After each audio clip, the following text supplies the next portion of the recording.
Vamos entonces a la segunda parte de la clase. Estábamos en esta lámina número 4 y quedamos en la importancia de la responsabilidad. Aunque estamos ayudando, la persona es responsable y eso es muy importante recalcarlo, porque es una tendencia muy natural del ser humano de no querer enfrentar lo que está viviendo. Entonces, las emociones que yo siento me las produjeron. Las acciones que yo realicé fueron causa de lo que me obligaron a hacer, de las circunstancias que yo viví. O sea, yo nunca tengo la culpa. ¿Me entienden? Y es importante en la consejería llevar a las personas a decir, tú sigues siendo libre. Y cuando tomas una determinación, incluyendo mantener un sentimiento, incluyendo, por ejemplo, no querer perdonar, es una decisión libre que tú estás tomando. Es respetable y te quiero ayudar a decirte que te respeto, que está bien si quieres hacerlo, pero quiero ponerte frente a esta situación y decir, no te trates de sacar el pillo. Eres responsable de las decisiones que estés tomando. ¿Me entienden? En este momento es muy importante entender con qué recursos espirituales contamos. Si ustedes le hacen consejería a una persona inconversa, tienen que entender que no cuentan con recursos espirituales de los que nosotros conocemos. A lo mejor la persona es mormona, es católica, es testigo de Jehová o es atea, etc. Y uno tiene que saber eso. Si es que ustedes están en una situación de consejería fuera de la iglesia, por supuesto, a eso me refiero. Y ustedes tienen que saber que esos son los recursos con los que la persona va a echar mano cuando llegue el minuto de lo espiritual. Tal vez en esos casos yo les aconsejaría no usar o no tratar de usar recursos espirituales, simplemente, porque no congeniamos con eso.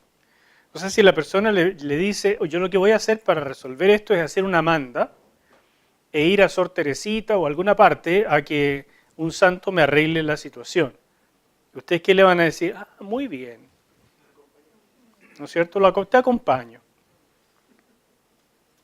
Claro, un psicólogo haría una cosa así, porque el psicólogo se pone en una postura súper neutra y respeta todo lo que la persona dice o hace y simplemente, aunque nunca logra ser 100% neutro, pero pretende tomar esa postura, todo lo que ustedes crean es válido. Pero nosotros no. Nosotros tenemos una postura clara y nos enfrentamos a las situaciones desde nuestra postura cristiana, bíblica. ¿Me explico? Entonces eso también hay que aclararlo. De lo contrario, podemos engañar a la persona o ella se va a sentir a la larga engañada por nosotros. Tenemos que saber con qué recursos espirituales contamos. Si estamos frente a un cristiano, un hermano de la iglesia. Averiguamos, este es el minuto de averiguar. ¿Usted hace su devocional? ¿Ora con frecuencia? ¿Tiene revelaciones? ¿El Señor le habla? ¿Cree realmente lo que dice la palabra? ¿Cree en la sanidad? ¿Cree en el poder de Dios? ¿Qué piensa de Dios? ¿Dios es bueno o es caprichoso? ¿Dios ayuda a su pueblo o es lejano, mira de lejos las situaciones? ¿Qué es lo que piensa la persona? ¿Cuál es tu fe? Saben que eso es vital, porque nosotros podemos hacer presupuestos terribles y creer que la persona está creyendo lo mismo que nosotros. Y a partir de eso, seguir un camino, tomar conclusiones y después esperar resultados que no van a llegar. Al respecto, no sé, una duda que me asalta es el tema precisamente de que en el entorno de la iglesia uno tiende a asumir que las personas son cristianas y eso no siempre es así. Y entonces, o sea, ¿de qué manera uno, no sé, puede precisamente como salvar esa, porque en definitiva es una preconcepción. Uno asume de que las personas que vienen a la iglesia son cristianas, pero a mí me ha tocado dentro de marco de iglesia encontrarme con agnósticos, con varias hierbas de personas que obviamente, no sé, uno también piensa que están compartiendo la misma base valórica cristiana y en realidad no tienen. Ah, sí.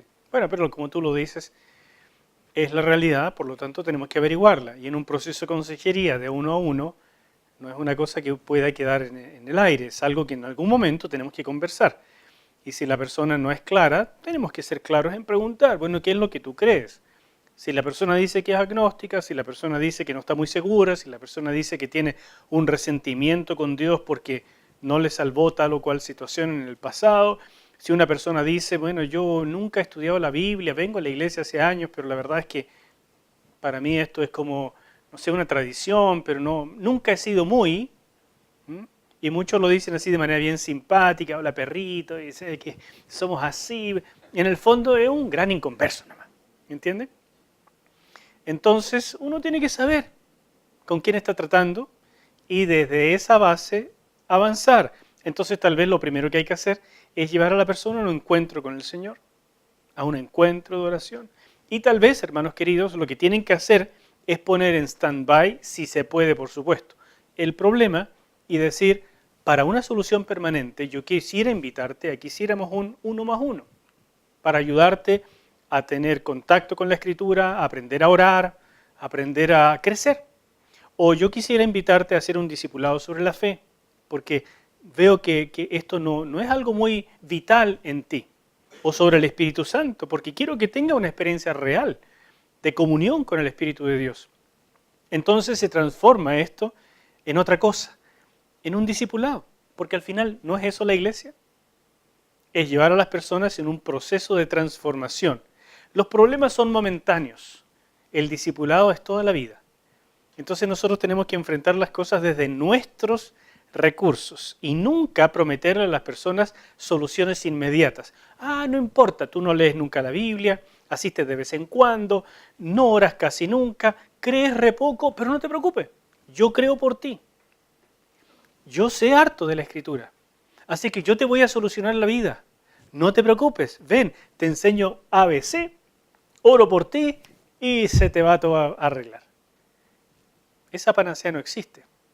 Y haremos un flaco favor a las personas si nosotros nos colocamos como mesías. ¿Saben ustedes que en psicología se ha diagnosticado el síndrome mesiánico de algunas personas? Que toman este rol, esta postura mesiánica, que creen que tienen que salvar a la demás gente. No hagan eso, pero es más frecuente de lo que pensamos. Sigo. Técnicas para dar nuevas perspectivas. Estamos entonces frente a una etapa 1 bien hecha. Ya sabemos el camino, sabemos emociones y causas, está bien concreto, la persona se ha sentido comprendida y nos dice, vamos bien. Entonces ahora queremos ver el problema desde otros ángulos. ¿Cómo se hace? Aquí vienen algunas técnicas. La primera y más importante es el resumen. En el resumen devolvemos una visión panorámica del problema según lo hemos entendido. Es decir, le devolvemos el rompecabezas armado. Y la utilidad del resumen se observa en las siguientes cosas que vamos a ver a continuación. Ya hablé un poco de esto hace un ratito, lo estoy repitiendo. Ahora ordenadamente, tomen nota de esto porque de verdad que es la herramienta básica y fundamental del consejero, el resumen.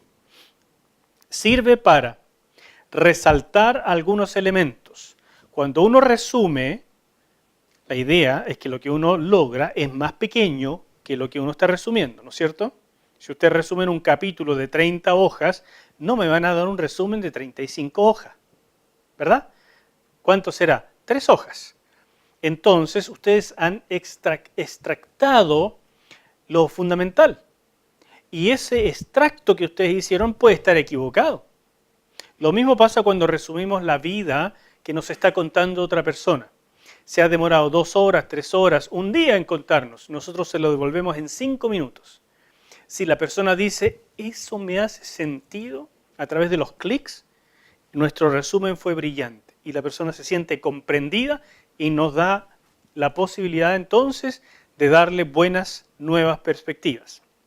Otra cosa para lo que sirve es que al iniciar una nueva sesión evita repetir lo anterior. Como las personas están un poco ahogadas con su problema, tienden en cada sesión a empezar de cero. Es una tendencia muy natural. Uno tiene que terminar la sesión a la semana siguiente o 3 días después, que si yo se vuelve a juntar y la persona empieza, todo comenzó cuando yo era niño, y otra vez toda la historia. Entonces uno dice, al comenzar uno no lo deja hablar y resume lo que vimos la sesión pasada. Entonces le dice, de aquí vamos a partir. ¿Se dan cuenta? Es súper eficiente. Comunica entendimiento. Muestra al aconsejado que hemos entendido. Pone la responsabilidad en el aconsejado, quiero decir, porque resumimos su situación y enfatizamos eso.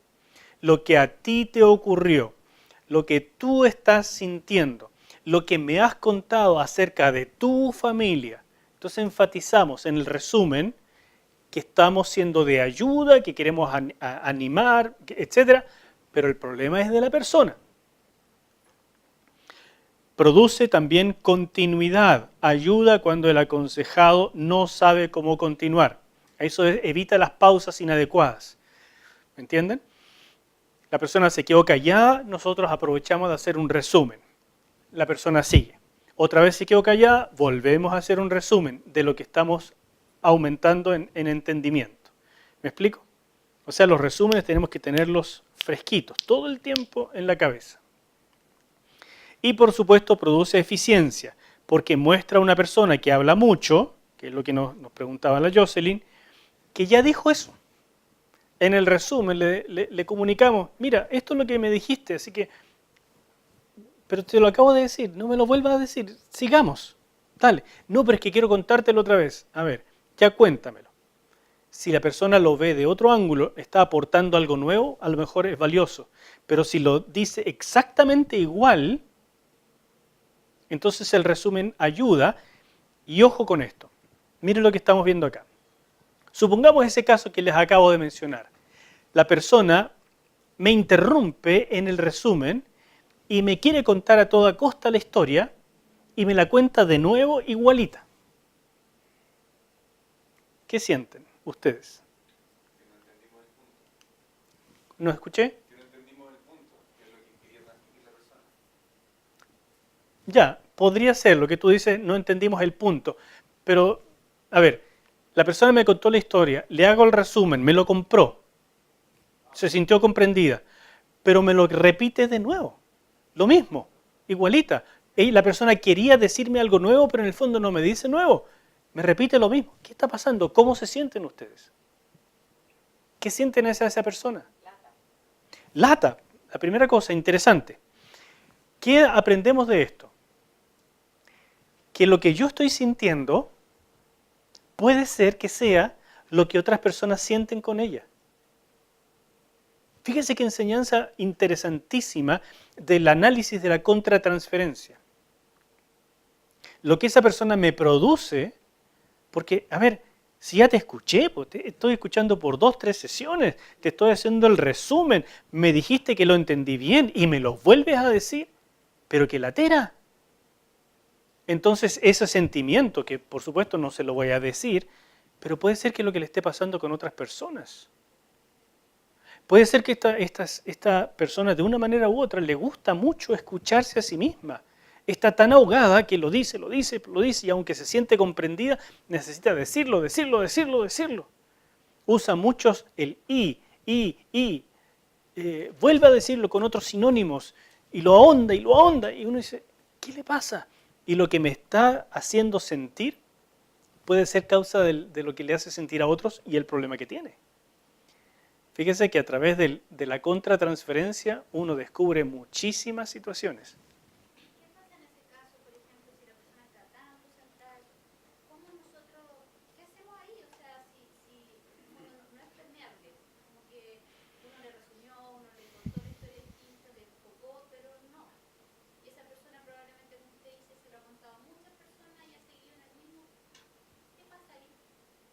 Buena pregunta, Vicky. ¿Qué pasa cuando esta persona es como tú usaste la palabra no permeable? O sea, como que cuenta y probablemente se lo ha contado a muchos ¿Lo resumí bien?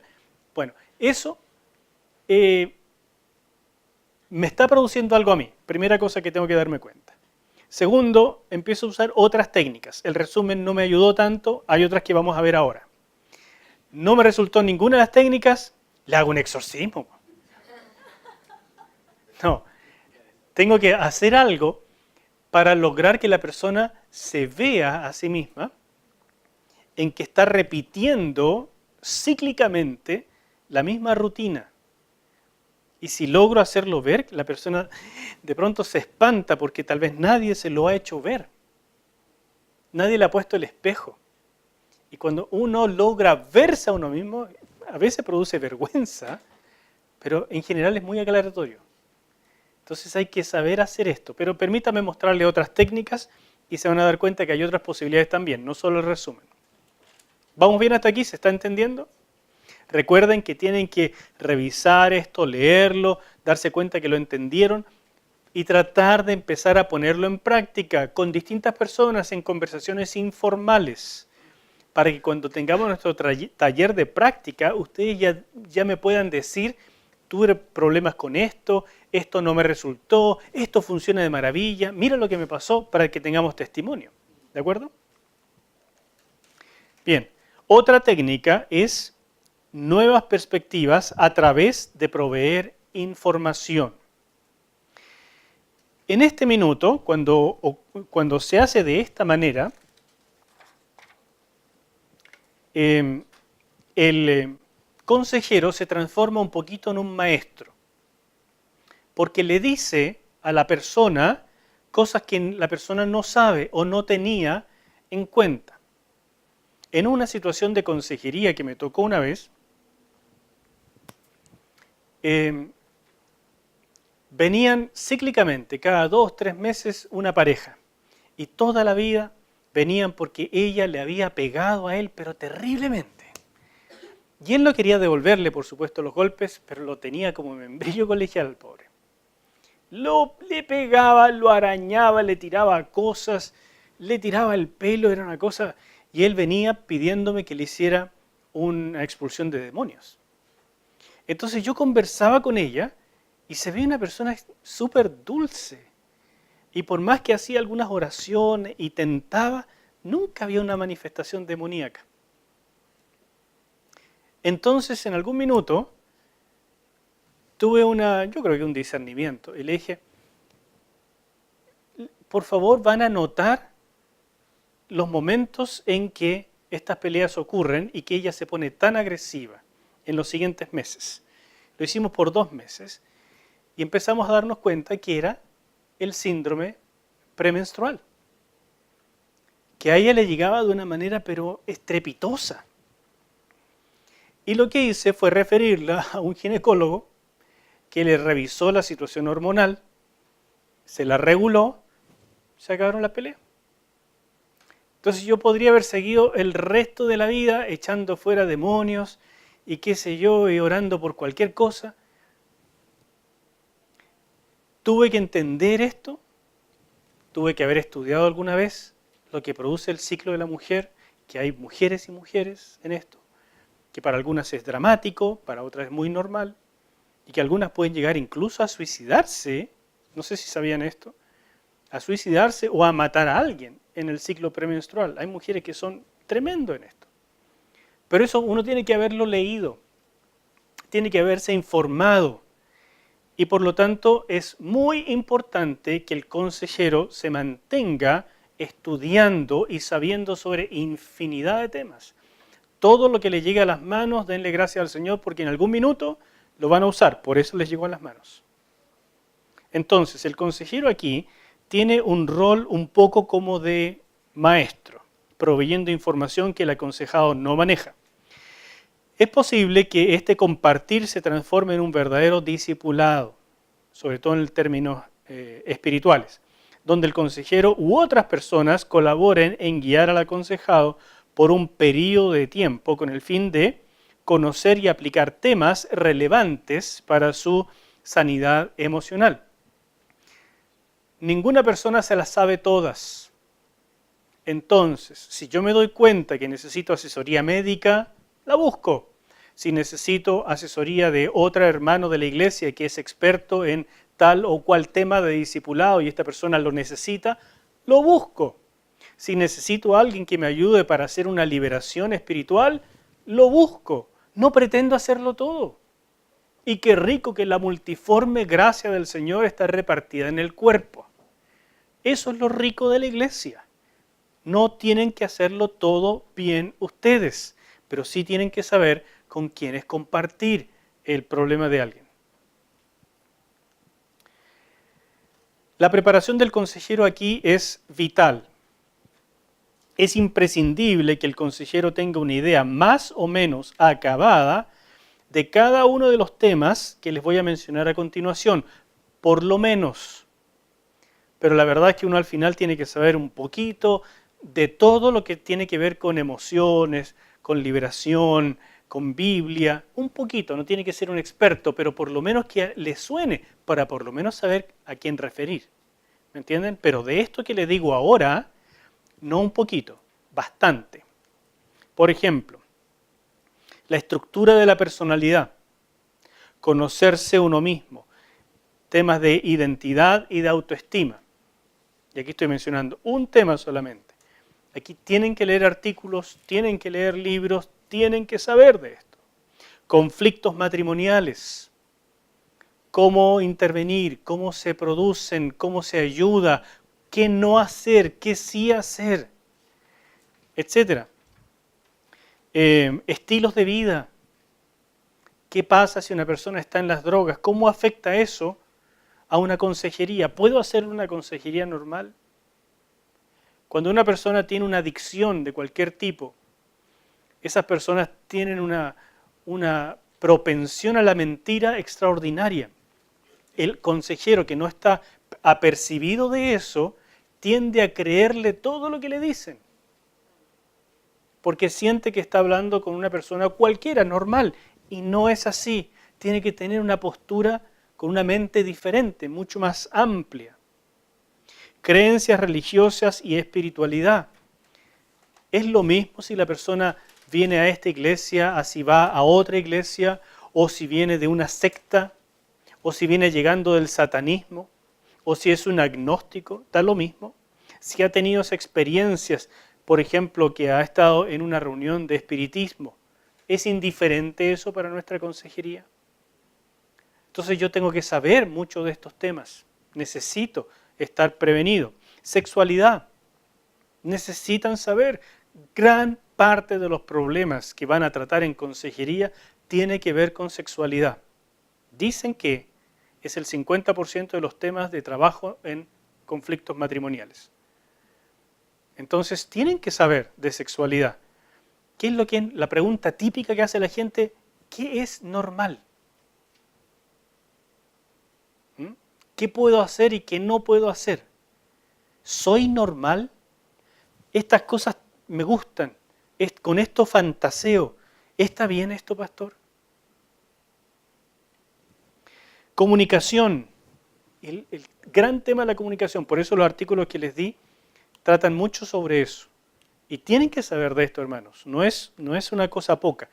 Casi todas las consejerías prematrimoniales que hago incluyen un breve taller de comunicación. Usando estos materiales que les estoy dando a ustedes, lo mismo. Para que los hermanos aprendan a conversar. Porque van a conversar el resto de la vida. Pero cuando uno pololea, díganme si no, está mirando pajaritos, está hablando de las tórtolas, de las mariposas y todo es lindo. Y la película del cine y el sándwich en el McDonald's, entonces todo se ve color de rosa. Y de pronto no saben por qué pelean por cualquier cosa cuando están casados. Él no me entiende, pero es que ella quería estar, nunca me lo dijo. Nunca aprendieron a conversar. Sexo en el matrimonio, identidad, etcétera, etcétera. ¿Ya? Por lo menos de estos temas tienen que tener una pequeña biblioteca. Yo sí. Pero uno puede como especializarse en alguno de estos temas. Yo te diría que esto que te menciono acá, no te puedes especializar en alguno. Tienes que manejarte en todos. Es como el mínimo. Además hay muchas otras cosas. Pero esto es como el mínimo. Por eso, sin querer ser pedante ni nada por el estilo, pero por eso IPD en cierta manera se destaca en el ámbito eclesiástico por tener posibilidades de dar consejería. Y llegan personas de otras iglesias a pedir consejería acá porque no existe ese ministerio en sus iglesias. Y la razón es tan simple como que hemos tomado en serio el que esto es algo no tan sencillo y por lo tanto le decimos a las personas estudien un poco, hacemos este tipo de cursos, entregamos material y por lo tanto las personas que quedan capacitadas en comparación a cero que hay en otras partes, somos, pero ¿se dan cuenta? Sin embargo, yo creo que esta es la responsabilidad de todas las iglesias. Si el Señor nos mandó, sobrelleven las cargas los unos de los otros y cumplan así la ley de Cristo. Ya lo voy a hacer. ¿Cómo lo hago? Aquí tiene cómo hacerlo, de manera práctica y sencilla. ¿Te ayuda? ¿Sí? ¿Qué pasa si, quizás, bueno, puede ser a modo de consejería, así como que alguien pide el consejo, o en modo de como amistad? ¿Qué pasa si uno no tiene como la experiencia de la persona? Por ejemplo, si es una persona casada que a lo mejor tiene conflictos que se va a separar y se acerca a mí y yo no estoy casada. O si alguien tiene hijos, tiene problemas con su hijo y uno quizás no tiene esa experiencia, puede que de repente nos miren en menos, o usted aconseja que mejor sea transferido a alguien que sí haya tenido una experiencia de ese tipo. Súper buena pregunta, Nico. ¿Qué pasa si a uno le preguntan algo en términos ya sea aquí en la iglesia o de amistad y la persona tiene un problema que uno nunca ha vivido, no tiene la experiencia, o la persona lo ve a uno como una persona sin experiencia sobre el tema, o uno se siente que no doy la medida para esto. Todo eso, ¿verdad? Entonces, ¿qué se hace en esa situación? Cuando una persona te pide consejo, primera cosa, no te está descalificando, si no, no te lo pediría, ¿verdad? En el proceso podría decir, pucha, ¿por qué le estoy preguntando a Nico si no tiene idea de lo que le estoy diciendo, ¿verdad? En el proceso se da cuenta, pero al principio te lo dijo porque está ahogada. Cuando uno le piden consejo, recuerden que lo que nosotros no hacemos es dar consejo. Por lo tanto, igual podemos llevar a la persona por un proceso hasta entender su problema desde sus recursos. Entonces, igual podemos ser de ayuda, porque nadie en el fondo, hermanos, tiene todas las experiencias. O sea, aunque yo ya tengo mi edad y tengo hartos años en esto, siempre va a venir alguien que me habla de algo que no he vivido y que no tengo idea. Pero como no es mi responsabilidad tenerle una solución, no es mi responsabilidad darle el consejo preciso de lo que Dios dice que tiene que hacer, lo que puedo hacer es ayudarle a ver su problema y a que la persona vea nuevas perspectivas. Y juntos, con la ayuda del Señor, avanzamos. Pero cuando llegue el minuto, a lo mejor sí tengo que referirlo. ¿Te fijas? Si me está hablando de cómo criar a los hijos, entonces tú le ayudas a ver el problema, etcétera, etcétera, pero después le dices, ahora me gustaría recomendarte a tales y tales personas de mi iglesia que saben mucho más de esto porque tienen hijos, ya los han criado. ¿No es cierto? Me gustaría recomendarte a tal persona que sabe sobre conflictos matrimoniales. Me gustaría llevarte a donde tal persona que sabe de liberación espiritual, que sabe ir con un equipo, una casa para trabajar eso. ¿No es cierto? Entonces, aprovechamos el cuerpo. ¿Te ayuda? Bien. Y así vamos llegando a la empatía de segundo nivel. La empatía de segundo nivel agrega a la primera lo que nosotros creemos que puede estar causando el problema. A eso llamamos corazonada. Entonces se ve así. La empatía de primer nivel clarifica, primero con una introducción, después clarifica emoción y causa. ¿No es cierto? esperamos clic, eso nos indica que vamos por buen camino. Después, entonces, con todas las técnicas que hemos usado, resumen, entregarle conocimientos acerca de ciertos temas y ver cómo va reaccionando, hablarle de nuestra contratransferencia, todo lo que ya hemos visto acá. Llega el minuto donde uno tiene una corazonada, y esa corazonada es la nueva perspectiva. ¿No será que, fíjese, tú estás sufriendo enojo intenso por esta traición? Se puede decir más bonito, pero así es, ¿no es cierto? Eso es una empatía 1. Emoción, causa. ¿No será que en lugar de sentirte traicionado, lo que te está doliendo tanto es sentirte que vas a quedar solo y que diste mucho a través de la vida y no fue reconocido? Entonces le estamos dando una nueva perspectiva a través de una corazonada. Esa corazonada es como lo que hemos armado, que nos dice, de todo lo que hemos conversado, me tinca que puedes mirarlo por este lado. Y si la persona le hace un clic grandote, quiere decir que esa corazonada es una nueva perspectiva. ¿Me entienden? Porque si la persona solamente tiene la emoción y la causa, y solo la mira de un ángulo, entonces nunca va a poder verlo con un panorama más amplio que le permita usar esa experiencia para avanzar. Fíjense cómo lo dice el Señor en Romanos capítulo 8. Todas las cosas nos ayudan a bien. Esto es, ¿sigan? Los que conforme a su propósito son llamados. O sea, el Señor nos ayuda a ver que lo que Él permite tiene un propósito más amplio. Si nosotros nos quedamos con esto, nosotros ayudamos a la persona a cerrarse en eso. Pero lo que queremos hacer es, ¿no será que el Señor te está llevando a tal vivencia? ¿No será que a través del proceso de perdón podamos avanzar? ¿No será que en lugar de concentrarte tanto en que tu hijo se va a casar, debiéramos mirar el hecho de que tu matrimonio está estancado? ¿No será que estar tan pendiente de que tu hijo y tu nuera están peleando significa que tal vez tú no has completado algún aspecto de tu vida y tu relación con tu hijo? ¿No será, me entienden?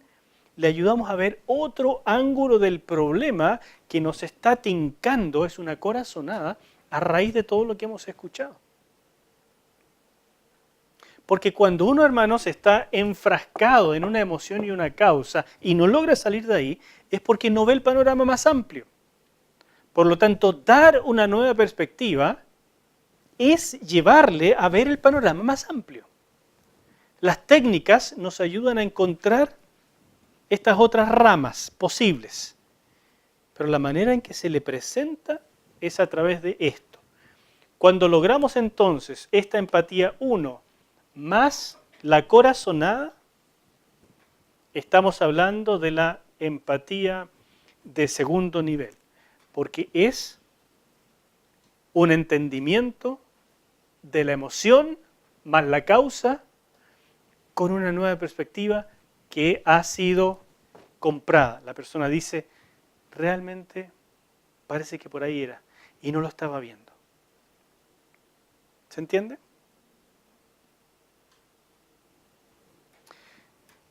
Yo creo que de ahora en adelante ustedes van a conversar diferente con las personas y sin darse cuenta, si han puesto atención hoy día, van a usar mucho las corazonadas. A mí se me sale con frecuencia. Yo estoy conversando con las personas y les digo, después de haberte escuchado, ¿no será que? y pienso, estoy usando consejería. ¿Ah? Pero es que es tan natural llevar a las personas a ver el problema desde otro ángulo y de repente me doy cuenta de los clicazos que salen y las personas se van de mi oficina diciendo, chuta, oye, qué interesante verlo así, qué diferente. Parece que no era tanto problema, era una oportunidad. De repente, esto me está llevando a un nuevo nivel. No me estaba dando cuenta de que mi falta de disciplina con el Señor me estaba impidiendo crecer en este aspecto y el Señor tuvo que moverme el piso, si no, no lo iba a entender nunca. No me estaba dando cuenta que yo era muy parte de este problema y simplemente le echaba la culpa a ella. No me estaba dando cuenta de que no saco nada con echarle la culpa al empedrado, sino que tengo que tomar cartas en el asunto. O sea, esto es infinitas las posibilidades. Ver la vida de uno desde otro ángulo cambia las cosas. ¿Cómo estamos? ¿Dudas? Pastor, una pregunta. Me quedo dando vuelta más o menos lo que estaba haciendo la Nico. Porque, bueno, en mi caso, hay mucha gente mayor que a veces se ha acercado, y desde cuando yo era más chico también, porque yo ando consciente y todo. Y a veces, uno por su juventud, falto de experiencia, a veces no tiene mucho que contar. Por ejemplo, había casados que venían a hablarme de matrimonio y no estaba casado, o de hijos. Pero en el fondo yo siempre traté de aferrarme a lo que es la palabra de Dios, aconsejarlo lo que más podía en relación a la palabra de Dios. Y creo que muchas de esas consejerías fueron súper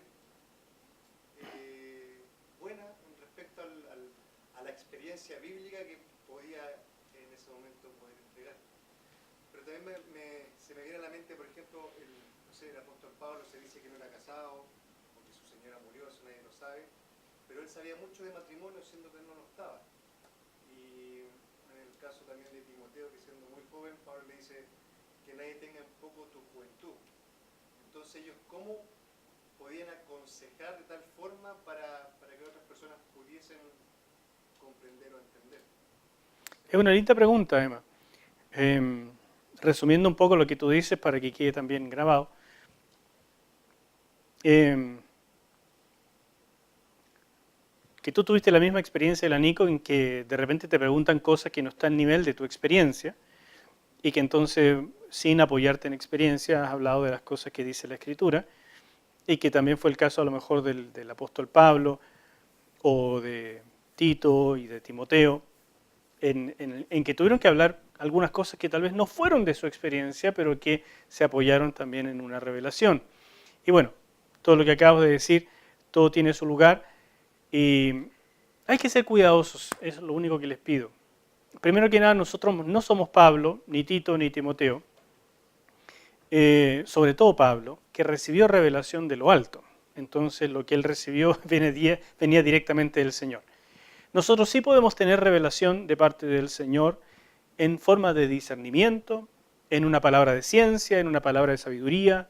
Podemos tener una unción de sabiduría para entender a la persona, etcétera, etcétera. Así que hay de eso, aunque no vamos a tener revelación en el sentido de un Pablo para escribir el Nuevo Testamento, pero otro tipo sí. Sin embargo, la consejería que estamos viendo acá nos permite no tener ese problema.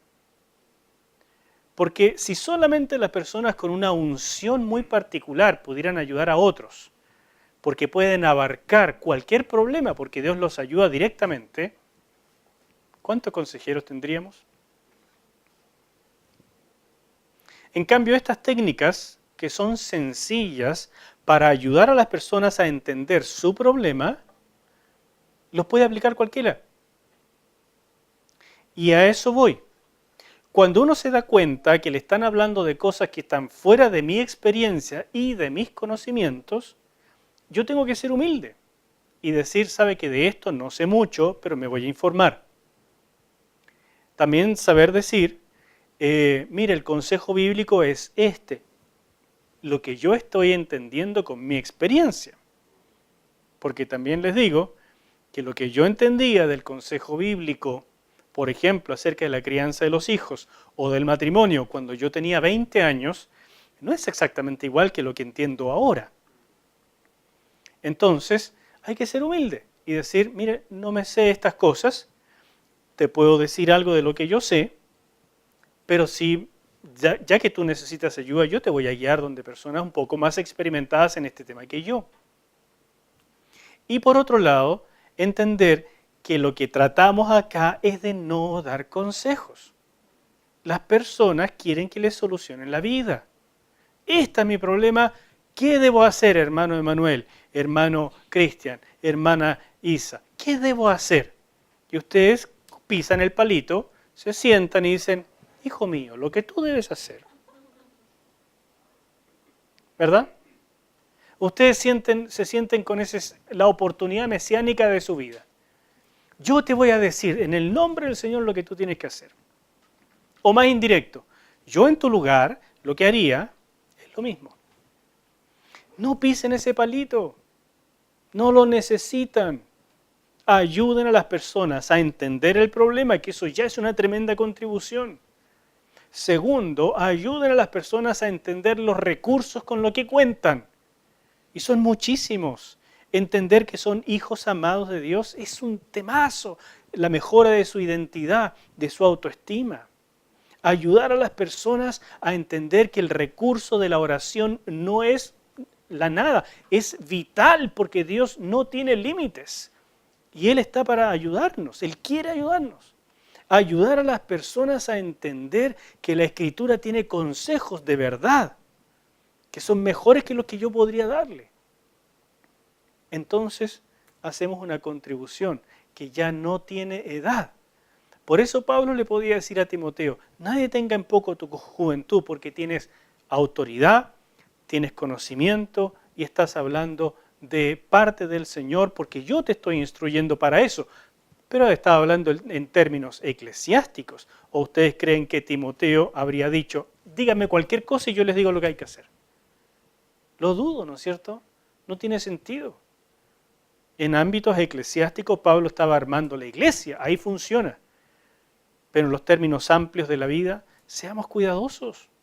Nadie lo sabe todo. Pero podemos ayudar muchísimo a las personas si ellos llegan a entender su problema y ellos mismos elaboran nuevas perspectivas.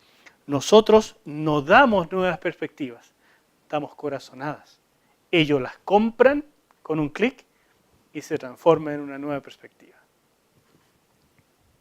Entonces, si no logramos el segundo clic es porque no llegamos al segundo nivel de empatía. Así es. Si una persona no te manifiesta, es tu corazonada, es tu idea, pero no va por ahí. ¿Qué deberíamos hacer en ese caso? ¿Ir con otra corazonada? Claro que sí, seguir conversando y le planteamos otra posibilidad. ¿No será lo que tenemos que hacer hasta que la persona diga, chuta, oh, claro, eso era? Eso es un clic.